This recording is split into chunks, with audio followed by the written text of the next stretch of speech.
Ok.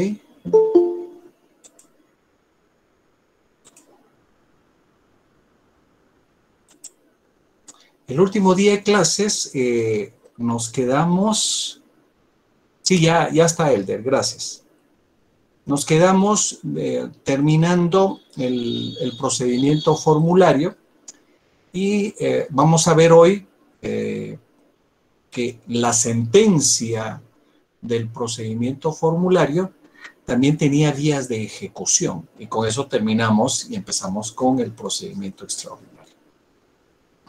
Esta sentencia que pues le daba si tenía la razón o no al demandante y los derechos que tenía para su cumplimiento efectivo de esta resolución. Estaba revestido de autoridad, de autoritas, esta sentencia, y era de acuerdo a los derechos preestablecidos en las demás normas. ¿Ya? Ahora, ¿cuáles son las vías de ejecución? ¿O qué quiere decir vías de ejecución o a qué nos referimos cuando hablamos de ejecución de acción?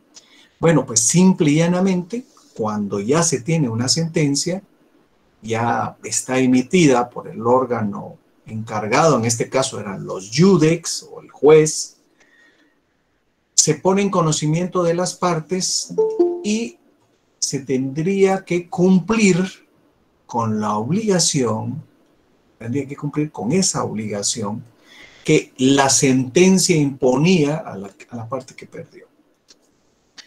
En el caso de que el demandado no cumpliera con la sentencia, se iniciará un nuevo juicio en el que la condena sería el doble que en la primera, y si tampoco se cumplía esta nueva sentencia, se procedería al embargo de bienes. ¿Sí? Embargo quiere decir, es una medida precautoria en donde si es un bien mueble, se protege para que no sea vendido, y que si es un bien inmueble también se anota en el registro correspondiente. Obviamente en este tiempo no había un registro de la propiedad como lo tenemos hoy nosotros, pero sí había un registros municipales en donde se inscribían las propiedades, ¿sí? Al producirse el embargo de los bienes, se procedía a venderlos en pública subasta para que el demandante cobrara la cantidad de dinero que se le adeudara y fijada en la sentencia, ¿sí? Si no se estaba de acuerdo con la sentencia, tanto en las legis actiones como en el procedimiento formulario, pero recordemos que el procedimiento formulario fue absorbiendo a las legis actiones y las legis actiones se murió por inercia, porque ya nadie la utilizaba, sino solo utilizaba el procedimiento formulario. En ese caso no era posible una apelación porque no había un juez superior, ya que no existía una jerarquía judicial como hoy la conocemos. En Guatemala, en la actualidad, la ley del organismo judicial determina una estructura jerárquica, en donde va desde los jueces más bajos, que sería un juez de paz, el juez de paz o un juez comunal o colectivo, y luego estará el juez de primera instancia, y luego del juez de primera instancia estará el magistrado de sala. Perdón, en primera instancia, en materia penal hay dos clases de jueces, un juez de instrucción y un juez de sentencia. Y luego estarán las cortes de apelaciones y tribunales de igual jerarquía, y por encima de este estará la Corte Suprema de Justicia. Estas, en el ámbito romano, todos los jueces gozaban de igual jerarquía, ¿sí? Pero tan solo había una posibilidad de impugnar la sentencia valiéndose de la indicatio. ¿Qué era la indicatio? ¿Sí? Vamos a ponerlo aquí, en la parte de aquí, de abajo.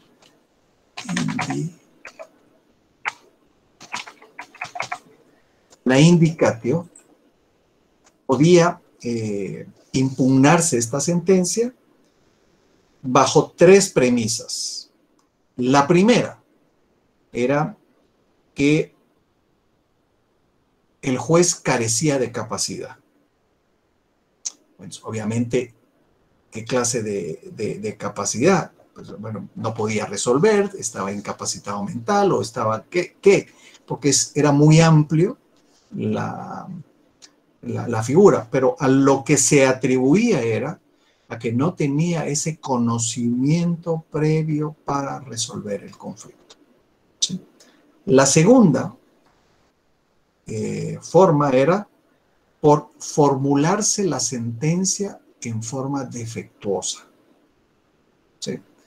Que hubieran errores sustanciales en la sentencia que hicieran inejecutable la misma, que no se pudiera ejecutar. Y la tercera era porque su contenido, o sea, la estructura, el fondo del asunto, era de cumplimiento imposible. Ese debiera de ser bajo los argumentos que la indicatio establecía para poder impugnar una sentencia. En este caso, el demandado debería de volver a demandar a la otra parte y debería de manifestarse con respecto a contestar la verdad absoluta de todo. ¿Podría repetirme la 2? La 2 era porque la sentencia se había formulado en forma defectuosa. ¿Sí? Muy bien, Catherine. Ahí ya lo había puesto Catherine. Cuando se impugnaba y conocía otro juez, este juez pues tenía que evidenciar que el anterior no tenía todas las condiciones idóneas para resolver esa sentencia. ¿Sí? Por lo tanto, las sentencias impugnables deberían de ser de dos tipos. La primera era una sentencia declarativa, ¿sí? Declarativa quiere decir que declaraba sobre la existencia de un determinado derecho, si existía o no, ¿sí? Y tenían que ser las dos, o sea, una declarativas o resolutorias, ¿sí? Resolutorias quiere decir que resuelven el conflicto, ya sea condenando o absolviendo alguna de las partes. ¿Sí? Estas serían las dos sentencias o los dos tipos que podían ser revisables en apelación, las declarativas y las resolutivas. Y una vez terminada este conocimiento finalista de las sentencias, podía ejecutarse. Y la vía de ejecución podía ser por la figura del manus injectio. ¿Se recuerdan? Que era el tomado de la mano al deudor y llevárselo de esclavo o venderlo en pública subasta. O a través de la pignoris capio, que era la otra figura, ¿verdad? Por la cual se podía ejecutar, que era por los bienes que habían quedado en depósito. Ahora, el deudor, cuando era tomado de la mano y llevado por el acreedor y sometido a esclavitud o vendido en pública subasta en un mercado, pues podía tomar la totalidad del patrimonio del deudor, o sea, se podía quedar con todas las cosas, absolutamente todas las casas, propiedades, bienes, hasta con los esclavos, hasta con la familia, si el Estado no tomaba la familia y la agnaba con otro familiar. ¿Sí? El acreedor podía tomar absolutamente todo al haber, y si con eso no se lograba pagar, ¿sí? podía ir contra el fiador o el bindex que tuviera el deudor, ¿sí? Y contra los bienes de este. Por eso es que era tan importante establecer realmente los montos de las deudas. Y con esto terminamos el procedimiento formulario, ¿sí? Y pasamos a el último procedimiento, que se llamaba la extraordinaria cognitio.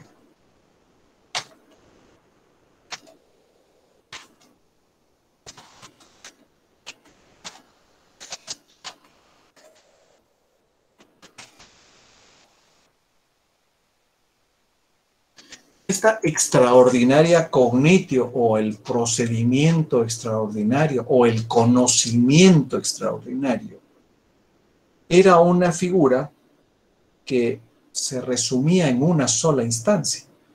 Ya no vamos a ver aquella etapa in iure o el apud iudicem, no, todo esto se juntó en una sola etapa, se concretizó, se compendió, se juntó en una sola etapa y en una sola instancia le llamaban el derecho romano. Y en este momento histórico, el juez ya era un funcionario del Estado, era un funcionario público, pertenecía a la estructura del Estado, ¿sí? Era un delegado del emperador, tenía un salario, devengaba un salario.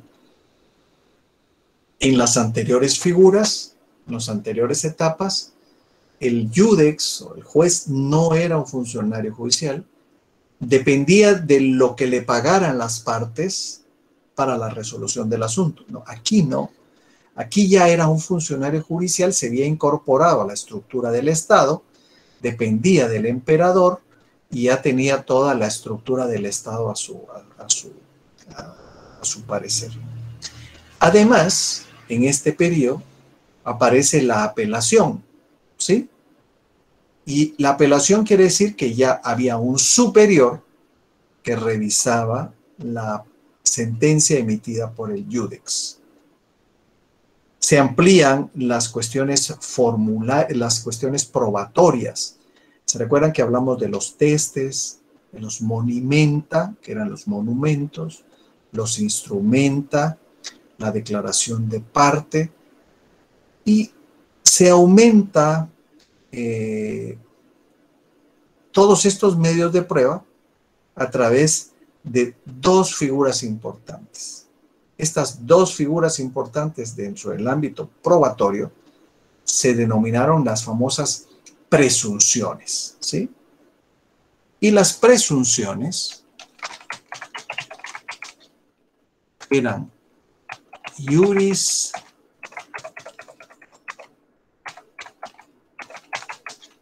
tantum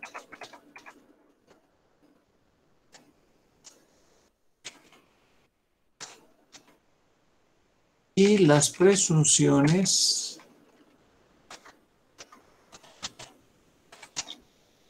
iure et de iure.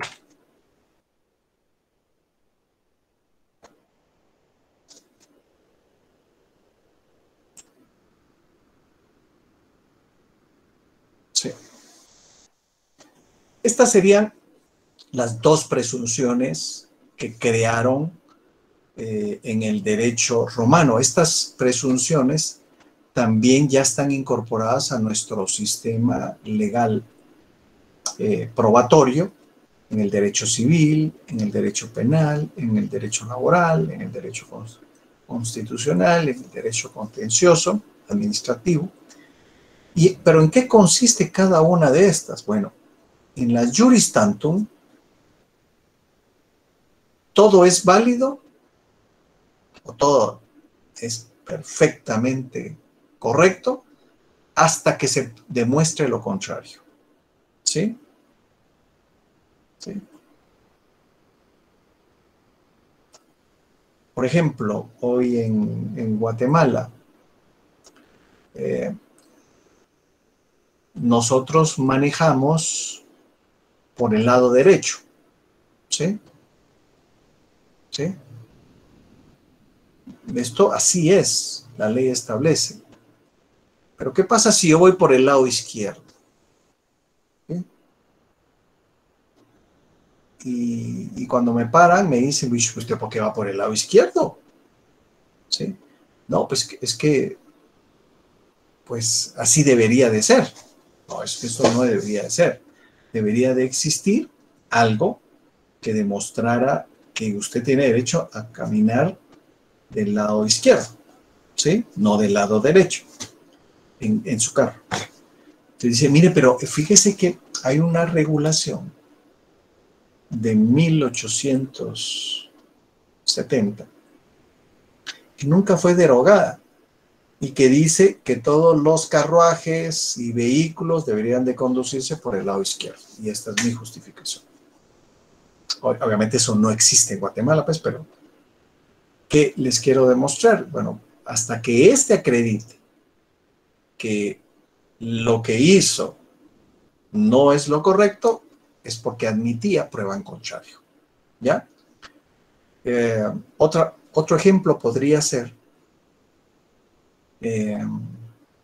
por ejemplo, un hijo reconocido como propio y que en el hecho de muerte la madre dijera, mire, este no es hijo de Juan, sino es hijo de Pedro. ¿Sí? Aquel fue hijo de Juan hasta que se demostró lo contrario. ¿Sí? Hasta que se hizo prueba de ADN y efectivamente no es hijo de Juan, es hijo de Pedro. ¿Sí? Pero todo esto admite prueba en contrario. Este es la presunción juris tantum, aquellos que aceptan prueba en contrario.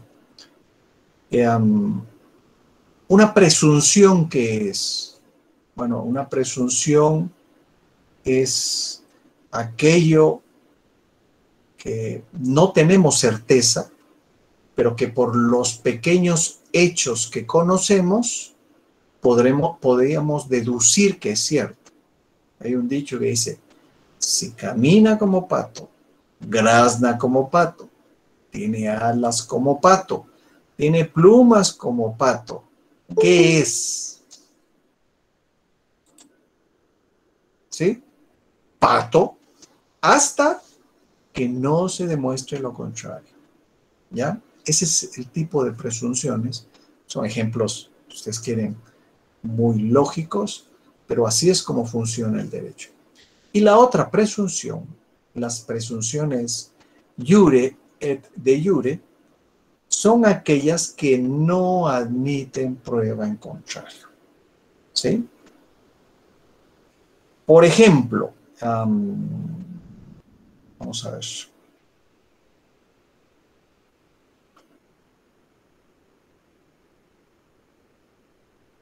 Justo Rufino Barrios, ¿está muerto? ¿Sí o no? Sí. ¿Admitirá prueba en contrario? Con tantos años que han pasado, ¿admitirá prueba en contrario? No. No admite prueba en contrario. ¿Por qué? Pues porque ya pasó mucho tiempo y ni que fuera saber quién para estar vivo. ¿Sí? Este no acepta o no se tiene, no admite prueba en contrario porque no es factible ni lógica ni pues jurídicamente. ¿Sí? Otra cuestión que no admite prueba en contrario es, por ejemplo, la publicación de las leyes. ¿Sí? Mire, pero es que yo no me enteré, si salió en el diario oficial, pues yo qué sabía si había diario oficial. A mí nunca me dijeron que las leyes se publicaban en el diario oficial. Claro, esto no admite prueba en contrario. Sí, ya, la norma está así y yo no puedo alegar ignorancia, desconocimiento o desuso por este tipo de cosas. Esto serían las presunciones que no admiten prueba en contrario. ¿Ok? ¿Qué características tenía este procedimiento extraordinario, esta extraordinaria cognitio? Bueno, tenía algunas características importantes que vamos a tratar de resaltarlas en esta clase. La primera es que se empezó a utilizar el término de la citación. ¿Sí?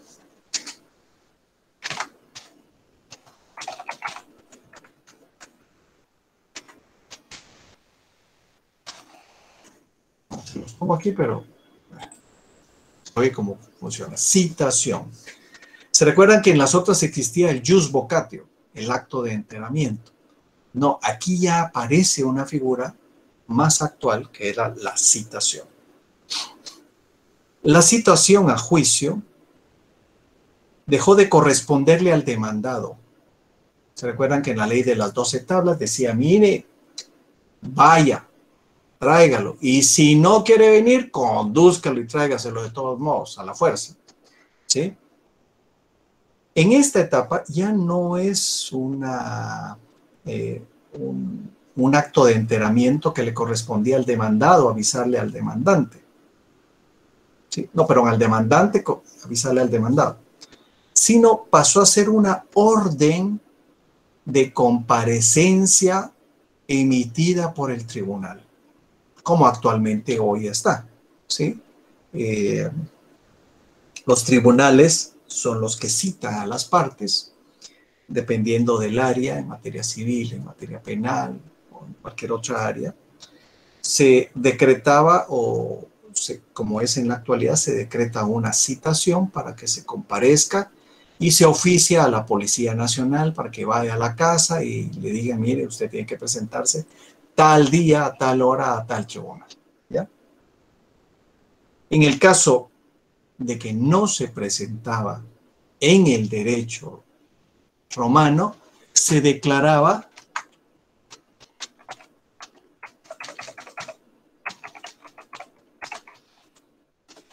la contumacia.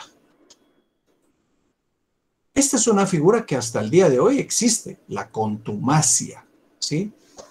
La figura general es contumaz, quiere decir rebeldía, no comparecer o no ir a un lugar en donde se procesa a una persona. Entonces, ¿cuál era el efecto de la contumacia? Es declarar en rebeldía al demandado para que se continuara el proceso de esa forma. ¿Sí? Era una rebeldía. ¿Qué es esto de la rebeldía? Bueno, en el derecho civil actual dice que la rebeldía es, pues, hacer incurrir en mora, hacer incurrir en intereses al demandado por su no comparecencia. Y una consecuencia es encontrar el expediente en el estado en el cual la encuentre al momento en que quiera comparecer. Pero en Roma, desde el año 322 a.C., se hizo obligatoria la litis denuntatio. ¿Qué es la litis denuntatio?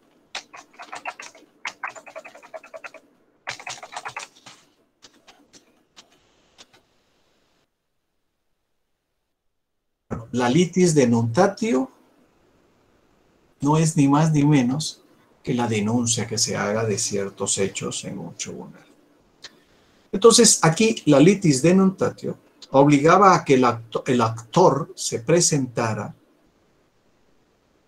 ante un tribunal a presentar su pretensión y solicitaba al tribunal, que le diera curso al proceso, y si el juez, después de analizar, después de revisar los documentos y los argumentos que iban, encontraba que la misma denuncia o la misma litis denuntatio era grave, lo comunicaba, el tribunal lo comunicaba directamente al demandado, quien debía de comparecer en un plazo no mayor de 4 meses y depositar su libellus contradictorius. Libellus, ¿qué quiere decir libellus?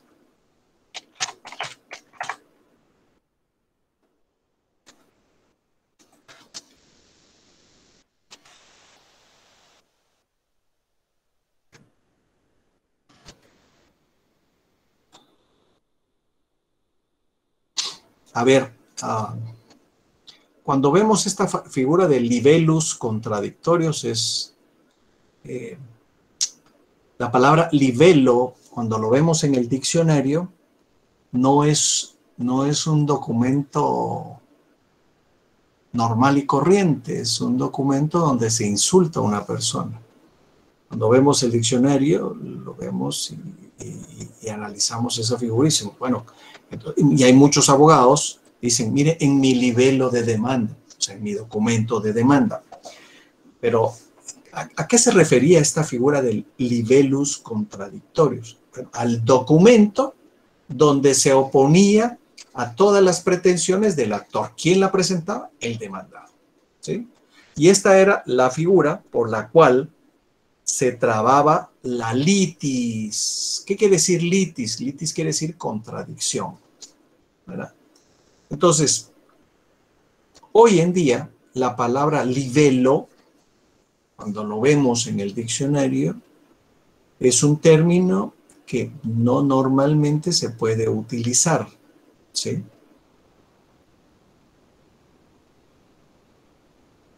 Libelo en derecho, dice, era un término canónico que designaba una memoria judicial presentada ante el magistrado, sea de manera general toda la pieza escrita tratando un tema, ¿sí? Pero cuando vemos definición de libelo en el diccionario de la Real Academia, dice, parte esencial de cualquier procedimiento judicial canónico, porque es el primer paso para comenzar oficialmente la tramitación judicial. También se denomina libelo, demanda, súplica o escrito de demanda. El libelo debe de recoger ciertos elementos básicos para su validez. Básicamente, el actor indica en su demanda lo que el tribunal demanda, ¿sí? La persona debe presentar el libelo al juez competente y debe de indicar el objeto de la denuncia, de la controversia para pedir al juez. Y libelo en el diccionario de la Enciclopedia Jurídica también es escrito de demanda, excepción de demanda, y en una parte que era lo que yo les mencionaba, ahorita le doy la palabra a Randy, es un escrito denigratorio o difamante por lo común desde el punto de vista anónimo. Es un pequeño libro, un pequeño folleto, y dentro del anglicismo aparece como el delito de difamación, que no solo lesiona el honor, sino atenta contra el orden público. O sea que hay que tener cuidado cuando se utiliza la figura o el término libelo de demanda. Sí, Randy. Lick, disculpe, yo solo tenía duda cuando dijo libellus contradictorius.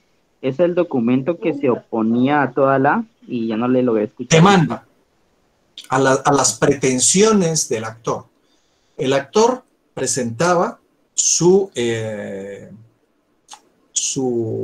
litis denunciatio, y el demandado, cuando recibía todo, lo que hacía era plantear un libellus contradictorius, un memorial oponiéndose a absolutamente todo lo que se había dicho. ¿Ok? ¿Estamos claros, Randy? Sí, muchas gracias, Lick. Ok, bueno. Luego de esta famosa citación, este elemento inicial, aparecía la actuación judicial. Esa sería la segunda etapa, y vamos a ir viendo hasta terminar con la apelación, con la sentencia, apelación y ejecución. Esta actuación judicial, comparecían las partes o sus representantes al tribunal, ante el judex, ante el juez, y se planteaban en la audiencia con la intervención de los famosos advocati.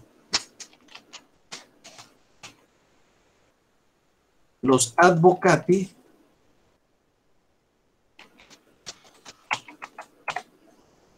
es lo que ustedes quieren ser en el futuro.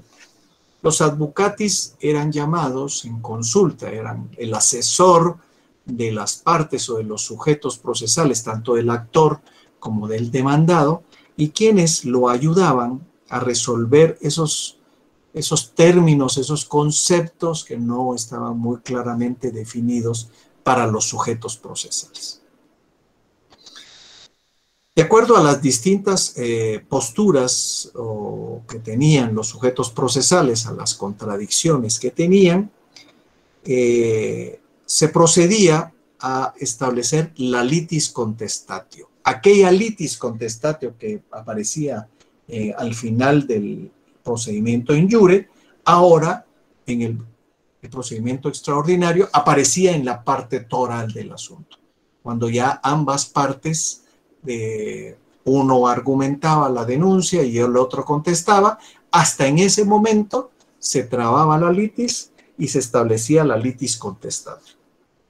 Luego seguía el proceso en múltiples audiencias. El proceso estaba desprovisto de formalidades. Lo importante era recibir los medios de prueba en esta etapa de discusión. La lucha argumental, o sea, el decir algo y la otra parte contradecir, o esta contradecía y decía y esta también contradecía. Esta parte argumentativa era muy importante para conocer las distintas posiciones que tenían los sujetos procesales. Aquí era bien claro que cada advocati iba a resolver las dudas, pero también iba a ayudar a que los sujetos procesales demostraran sus argumentos frente al juez. Esta lucha argumental se prestaba para precisamente establecer un sinfín de argucias argumentativas, sorpresas, que nacían precisamente de esta consulta o esta resolución de las consultas que hacían los abogados. Y entonces los abogados empezaron a asistir cada vez más a estas y empezaron a tomar más la palabra, porque al principio eran los sujetos procesales, pero luego, como estos no tenían el léxico correspondiente, empezaron los abogados a tomar esta función principal.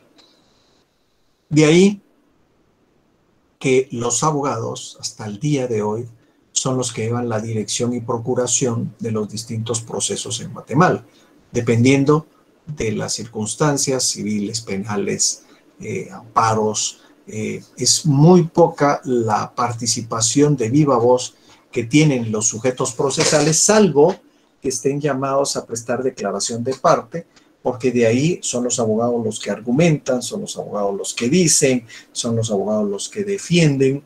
En nuestro sistema penal esto es muy claro. En el sistema civil, en algunos procesos escritos, esto no es tan común. En el proceso laboral sí es muy común. En el proceso constitucional, solo en las audiencias públicas, igual que en el contencioso administrativo, solo en las audiencias públicas es donde el abogado puede desplegar todo ese conocimiento, toda esa erudición sobre el tema que se discute. A mí, en la actualidad, como magistrado, me sirve mucho oír a los sujetos procesales a través de sus abogados, porque hay muchas cosas que no quedan plasmadas en el papel y que la persona sí puede argumentar de una forma más fluida, y eso me ayuda a tomar mejor decisiones. Estas características dieron a que el juez obligara a sujetar criterios determinados de valoración de las pruebas. Y así es como las presunciones, nacen en el sistema para ir convenciendo al juez, ¿sí? Muchas de las presunciones son deducciones lógicas que tenemos como personas humanas, ¿no? Cuando conocemos a alguna persona, nosotros nos formamos en nuestra cabecita cómo es esta persona, ¿no? Sí. O sea, no sé si les ha pasado a ustedes, pero los abogados somos muy dados a estigmatizar elementos cuando conocemos a otra persona, ¿sí? Si la vemos muy seria, pues argumentamos o decimos que es enojada, ¿sí? Y posiblemente que no. Lo que pasa es que es muy seria. Pero el ser serio no quiere decir que sea enojado, que sea malhumorado. No, no, no. Hay distintas posiciones y actitudes que vamos tomando y entonces empezamos a deducir cosas. Ahora, la psicología forense sí nos demuestra algunas actitudes que tomamos. Por ejemplo, si yo estoy hablando con alguien y estoy así, o sea, ¿cuál es la idea que estoy transmitiendo? Pues que estoy aburrido, ¿sí? Estoy aburrido, ¿sí? Por ejemplo, si tengo las manos así y estoy frente a una persona, estoy ejerciendo una calificación de superioridad con respecto a la otra. Si tengo las manos hacia atrás, por ejemplo, y estoy oyendo a alguien con atención, estoy en una estructura de sumisión, ¿sí? O sea, hay muchas cosas que nosotros los abogados vamos a ir aprendiendo. En cambio, si yo estoy con una persona que estamos hablando y que me ve a los ojos y tengo las manos hacia abajo y lo estoy viendo con atención, le estoy poniendo atención, ¿sí? Estoy poniendo atención, estoy tratando de obtener el mayor provecho posible de esta conversación. En cambio, si estoy viendo otra cosa, pescueciando, o sea, lo que le estoy demostrando a la otra persona es desinterés en lo que dice, ¿sí? Entonces, ojo con esto porque los abogados somos muy dados a pasar escáner cuando conocemos a alguien o cuando platicamos con alguien. Los jueces romanos empezaron a utilizar estos mecanismos de la lógica y la experiencia para poder resolver los conflictos. Y esto hoy en día, en la valoración de las pruebas, le llamamos la sana crítica. Y vamos a encontrar esta figura de la sana crítica en el Código Procesal Civil, en el Código Laboral, en la Ley de lo Contencioso Administrativo, y en materia penal vamos a encontrar como un mecanismo de valoración la sana crítica razonada. ¿Qué quiere decir? Bueno, es utilizar los criterios de la experiencia, de la lógica, pero razonada en cada uno de los elementos a discutir dentro del proceso penal. Esto fue muy importante en el derecho romano porque dio luces, dio argumentos para ir resolviendo los conflictos de una forma más objetiva y no de carácter subjetivo, de acuerdo a mi leal saber y entender. No, tengo que tener experiencia, tengo que tener una lógica para poder aplicar esto para resolver el asunto. ¿Ok? Bueno. Y con esto terminamos esa etapa, que era la parte importante de la discusión, de la argumentación y de las pruebas. Y pasamos a la sentencia. La sentencia surgía o nacía cuando se terminaban los alegatos finales y se analizaban los resultados por parte del juez. En esta etapa, el sistema era inquisitivo. ¿Qué quiere decir inquisitivo? Que era el juez el que tenía el control de las pruebas, que era el juez el que tenía el control de los sujetos procesales y que era el juez el que terminaba a través de la sentencia la resolución del asunto, ¿sí? Esta sentencia, si no era absolutoria,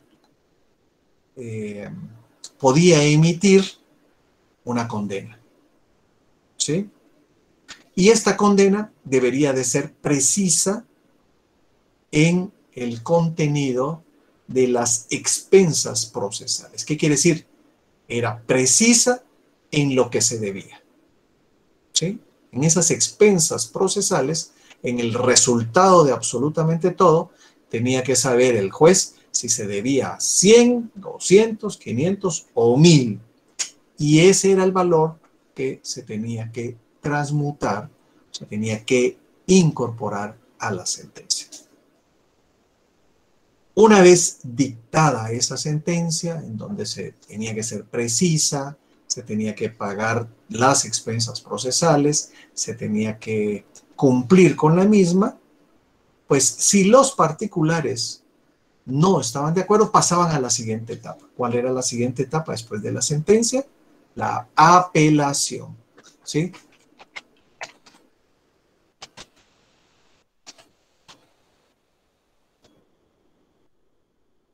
La apelación o la apelatio, como lo conocían los romanos, era que una vez terminado el juicio, podía someterse la sentencia a una revisión, ¿sí? ¿Quién hacía la revisión de esta sentencia? Bueno, pues el emperador era el que podía realizar esa revisión de la sentencia.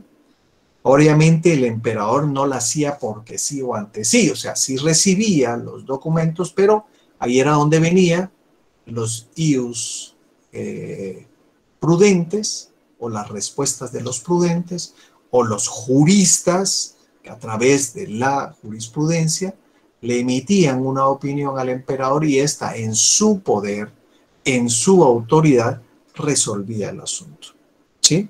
Antes del procedimiento formulario, uno solo podía poner el fallo o la discusión defendiéndose, ¿sí? Ahora ya no. Ahora ya no. Toda sentencia que no fuera dictada en contumacia o en rebeldía, se podía apelar ante una autoridad superior. Y el emperador, o en las últimas etapas ya había un juez superior, lo que hacía era volvía a examinar toda la sentencia, volvía a analizar todas las pruebas y decía si el juez tenía o no tenía razón. Esa era la única función del superior, ver si el juez tenía la razón. Si el juez no tenía la razón, bueno, pues emitía una sentencia indicando que no tenía la razón y que la sentencia se debía emitir de esta forma, rum, y la dictaba, ¿ok? Esta apelación fue muy importante en el derecho romano porque cambió algunos criterios de los jueces a través de este conocimiento extraordinario y en otras confirmó los criterios de los jueces que habían actuado en acorde con las leyes y con el derecho. ¿Y qué pasaba con la sentencia que ya había sido revisada? ¿Sí? Había que cumplirse. Y entonces entramos a la última etapa, que era la ejecución de la sentencia. Esta ejecución de la sentencia, por esta ejecución de la sentencia, el magistrado o el funcionario puede ejecutar su decisión por directa coacción, obligación, o sea, puede obligar al que tiene que cumplir a que cumpla, ¿sí? Ya sea por la fuerza pública o por las distintas formas que la ley le daba al juez o al magistrado. ¿Era posible la prisión? Sí, era posible la prisión por deudas.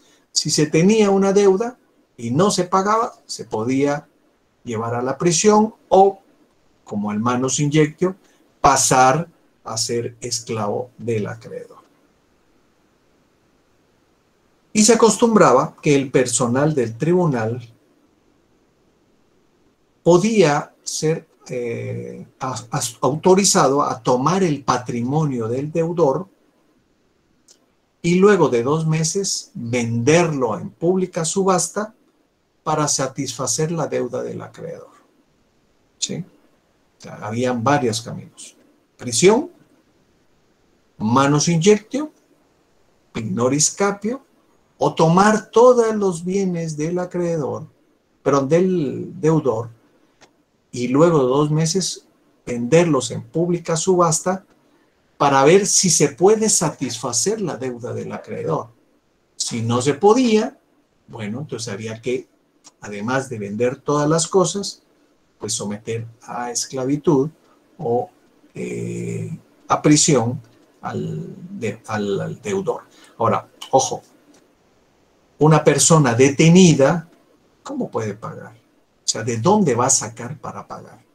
Por eso es que en nuestra legislación ya aparece en la Constitución que por deudas no hay prisión. ¿Sí? Y ustedes me dirán entonces, bueno, ¿y entonces qué pasa con el ámbito tributario en donde por defraudación tributaria se va la gente detenida? Bueno, esto es otra cosa. ¿Sí? En la defraudación tributaria no es una deuda, sino es una obligación que tenemos todos de contribuir con los gastos del Estado. Artículo 135, literal D, creo que es. Y como es una deuda, se afecta el patrimonio del Estado cuando no pagamos los impuestos. ¿Ya? Entonces, al no pagar impuestos hay una afectación a un bien patrimonial del Estado. Eso es lo que genera la deuda. O sea, perdón, eso es lo que genera la prisión y no la deuda, ¿sí? Porque hay defraudación a caudales o bienes del Estado. Bueno, ¿alguna duda? ¿No se me durmieron? Por el momento no. Bueno, por el momento no. ¿Por el momento no tienen dudas o no se han dormido? Ambas.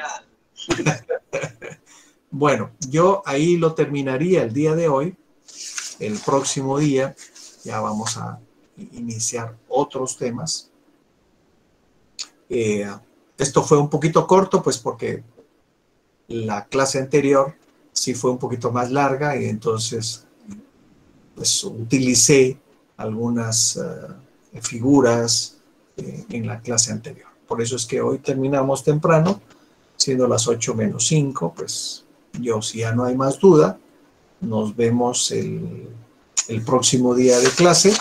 Yo en un ratito les subo su cuestionario para que ya lo sigan trabajando. Sí. En el caso de la manutención, ¿por qué hay prisión? Bueno, porque hay un cumplimiento de una obligación, que es mantener a los hijos. O sea, darle alimento a los hijos. Bueno, no solo a los hijos alimento, también podría demandarse alimentos a los abuelos o podría exigirse a los abuelos alimentación, ¿sí? Pero no es deuda, lo que hay es un incumplimiento a una obligación. Por eso se llama incumplimiento. Ay, Dios santo, ¿cómo se llama esta cosa? No es defraudación, es... ay, Dios santo, no me recuerdo en este momento cómo se llama la figura delictiva. Pero es porque ya un juez determinó que hay obligación de pagar alimentos, ¿sí? Y entonces, al incumplir esa obligación de pagar alimentos, es que nace la figura penal y por lo tanto hay prisión. Que también yo me lo he pensado muchas veces de que ya el esposo en la prisión, pues, ¿cómo va a pagar? Preso no puede trabajar, ¿sí? Sin embargo, las estadísticas demuestran que cuando la persona está presa, los familiares pagan la deuda. O teniendo dinero, manda a pagar la deuda. Entonces ahí ya se arregla todo. Entonces, ¿cuál es la mayor sanción que se puede dar a una deuda? Pues depende. Depende de cuánto deba de pensión alimenticia, ¿no? cuánto deba de pensión alimenticia y esto es, mientras no pague la deuda de alimentos, no sale, ¿sí? Ponen como un fiador para pagar y se firma un documento. Sí, hay casos en donde el juez de familia o el juez penal establece que se firme un documento de obligación y se puede obtener la libertad con eso, siempre y cuando haya un fiador que cumpla con la misma y que se pague cierta cantidad para poner al día las deudas y garantizar con un documento el pago de las futuras deudas. ¿Ok? ¿Eso significa que está preso, tiene obligación de pagar la deuda? Sí. En el caso de pensión alimenticia, ¿sí? Pero por deudas no hay prisión. Por deudas no hay prisión. Sí. Las características son, vamos a ver, citación, actuación judicial, sentencia, apelación y ejecución. Son 5. ¿Ok? Bueno. ¿Preguntas? Si no hay más preguntas. ¿Cuál es la base legal de que por deuda no hay prisión? Bueno, la Constitución. Espérenme un segundito, vamos a jalar la Constitución.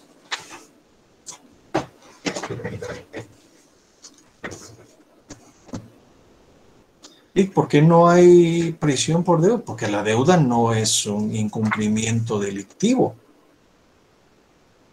Sí, presión sí hay, pero no prisión. Sí, presión sí, porque estas empresas que ¿cómo se llama?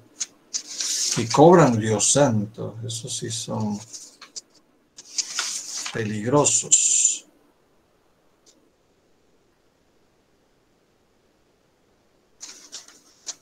Libertad de acción, no pueden haber emitidas opiniones por actos que impliquen. Vamos a ver, detención legal.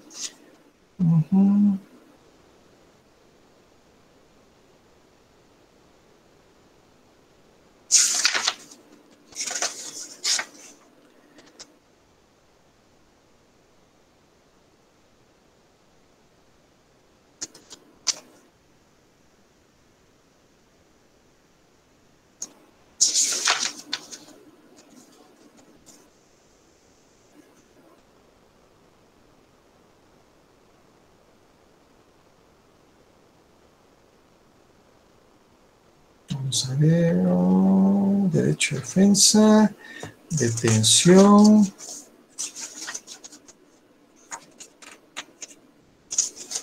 Están los primeros artículos constitucionales.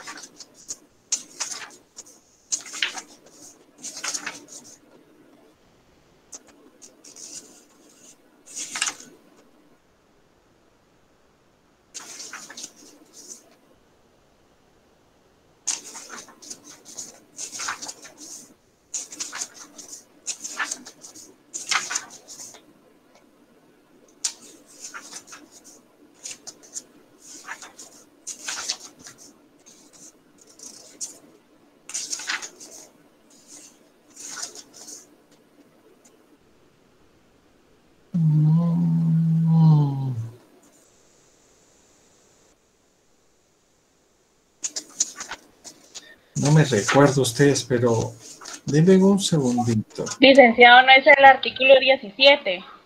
17 es el sistema penitenciario, no. Vamos a ver. Vamos a ver. Ahorita. ¿De la Constitución? Sí, 13, 14. Sí, yo creo que sí es el 17, fíjese. Sí, ahí está. Ah, no. Ah, sí. Sí, cabal, el 17. Muy bien. Muy bien. ¿Quién fue el que me lo dijo? Una mujer, una dama, ¿qué fue? ¿Quién fue? Sí, yo, licenciado. Andreita, sí, dice, no hay prisión por deudas al final. Lica, entonces, ¿por qué los bancos en algunos casos dan citatorios para que Cuando tienen varias cuotas atrasadas y dicen que el proceso lo llevarán a cabo en lo judicial. Bueno, pues lo judicial quiere decir que lo van a demandar en un tribunal civil, ¿sí? Mire lo que dice Randy, pues, que le dé puntos extras a Andreita. ¿Verdad que no, Andreita? Ya vio, licenciado. Bien, bien, licenciado. No, bien, bien, ahí sí va, ahí sí. Sí, es el 17. Pero bueno, ok. Ah, pero a toda la clase, no, hombre, Sergio. ¿Ya arreglaste tu asunto, Sergio? Mañana tengo que mandar un correo, Lick, y me dicen si tengo que ir el viernes ya para poder asignarme la clase. Va, perfecto. Ajá. Ahí Cualquier cosa le aviso. avisas, por favor, ¿ok? Gracias, Lick. Bueno, a todos, sí, ahora sí todos son solidarios con Andreita, ¿va? Sí. No, pero no. Perfecto. Bueno, pues muchas gracias y pasen buena noche y pórtense bien.